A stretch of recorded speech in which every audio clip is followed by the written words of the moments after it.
It's crazy to think that 20 years ago, a raunchy cartoon with animation made of construction paper cutouts premiered on Comedy Central. 2 decades later, South Park is still going strong. It's become almost as iconic to the world of parody and satire as SNL, and even then, South Park's willingness to offend has placed the show in a league of its own with its social commentary. What's up everyone, this is Adrian with channel Frederator, and today we're talking about how South Park has changed over the course of its 20 seasons, which, spoiler alert, is quite a bit. So get ready for some serious political incorrectness, because it's time to talk about South Park, then versus now.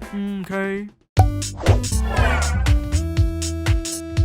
The creation process. One thing that South Park has kept the same is its insanely fast 6-day production schedule. Most animated shows are made over the course of 3 to 10 months, which really puts into perspective how much the South Park team pushes themselves. Plus, it helps keep their satire fresh and current. What did change, however, was the way they do their animation. Any viewer from the past 2 decades can easily pinpoint South Park's distinctive animation style. It has the unique flair of someone who put it together using construction paper, but how they make it look that way has been updated with the advance of technology. The Spirit of Christmas, the original 5-minute short that would become South Park, was made by Parker and Stone using construction paper cutouts in stop motion. This spirit, excuse the pun, was kept once the show made it big. Back in the 90s, the animators tried to keep the look of the show as crappy as possible. They scanned the construction paper cutouts and then used state-of-the-art animation to make it look cheap and amateurish. They primarily used the program Power Animator for the first 4 seasons. As time progressed, the South Park team was able to use computer animation technology to streamline the process. Starting with the 5th season, the staff began using Maya, a standard program in the industry, which can replicate the movement that paper would make in the real world. The physical cutout figures used for characters and scenes were scanned into computers, and Maya took care of the rest. Okay, really, the animators did, but using Maya helped. The team has a library of all kinds of props, backgrounds, and characters accumulated over 10 years that they recycle to save time. But it's not exactly a piece of cake. New animators and technical directors that join the staff have to go through a whole training process to learn how to do things the South Park way. In fact, the 5th season ended up being postponed for 6 months so the staff at the time could learn to use Maya. I guess when you have a 6-day turnaround, there's no real waiting to get the hang of things. The style of humor.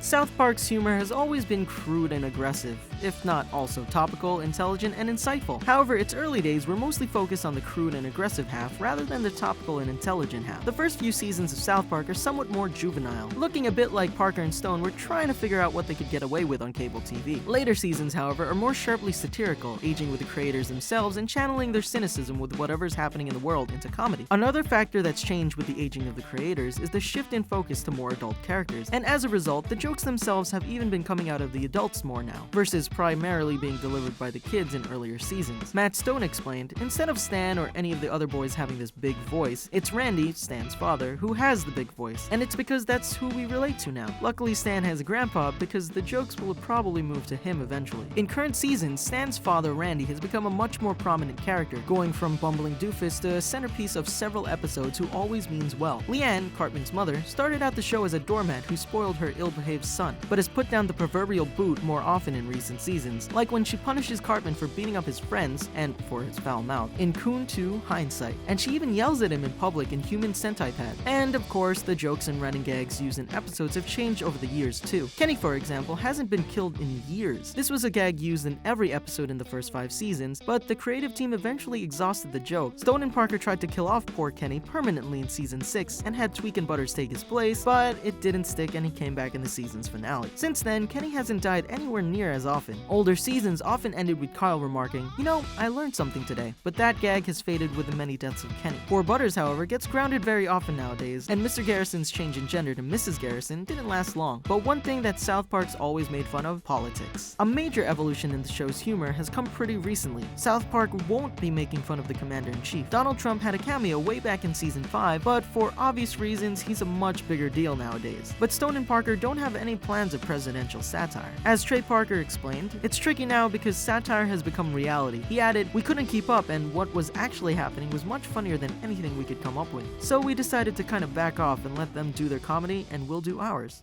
Characters. The first couple of seasons had a much smaller speaking main cast, consisting primarily of the 4 boys, fellow 3rd grader Wendy Testaberger, and occasional appearances from Tweak, as well as some of the boys' parents. As the show progressed, classmates Timmy Birch, Token Black, BB Stevens, Craig Tucker, and of course Butters became more prominent. Butters has become a more central character, and his relationship with the core cast has been expanded upon in more recent seasons, as he's often an accessory to Cartman's plans, whether or not he wants to be. The main characters of South Park have always been kids, but as mentioned, there's been a recent shift in focus to the adults, including a new nightlife spot of the town called Soda Sopa. In addition, the kids were only in 3rd grade for the first 58 episodes, after which they graduated and have since been in 4th grade. What a difference. There's also a new school administrator named PC Principal who shames people for not being politically correct, and sometimes even gets violent to those who won't conform. He's in PC fraternity and soon gets Randy to pledge. Another major difference is the absence of the beloved Chef in current seasons. Chef and his good-natured advice, cue the "hello there children," was a constant presence for a major portion of the show's run. His voice actor, soul singer Isaac Hayes, had a stroke in 2006 and lost the ability to speak. During that 9th season, a few months after South Park mocked Scientology, his representatives, most of whom were Scientologists, sent a letter of resignation on Hayes' behalf, according to Hayes' son, Isaac Hayes III. Well, one thing's for sure, we miss you, Chef. You and your chocolate salty balls. Title sequence. One of the best parts of the show is its iconic opening sequence and song, but that's changed a few times over the years. The original sequence shows different characters and scenes coming in and out, while a lookalike of Les Claypool, the lead singer and bassist of the band Primus, who did the intro, plays the theme song, and the boys chime in, of course, as they head to school. For seasons 4 and 5, it started out the same, but then the song stops and the words 4th grade pop up, and everything's revamped. You can see old scenes in the background, and they also show a 3D version of each character, along with stats and possible other characters to make it look like a video game. It ends with live action footage of someone jumping away from an explosion, which is apparently a clip from the movie Bad Boys. Season 6 began the sped up construction paper design, and since Kenny was now permanently dead, Timmy sang his lines. Old scenes were shown again, and the crowd shot at the end began with Butters holding a sign that said The Butters Show, and later changed to Professor Chaos knocking the sign over. And the title sequence stayed that way until season 12, when they reverted it back to the original intro format, give or take a few minor changes, like the music being a rock version. Seasons 14 through 16 shows the boys singing scenes based off of former episodes, and for some clips, the rest of the picture turns to monochrome, except for the character singing. It uses the same rock-style theme song. From season 17 and on, the sequence got an entire makeover. The opening sequence is similar to that of the original seasons, except it's done in 3D. Pretty cool. Don't know how they'll top that for the next revamp, but looking forward to finding out.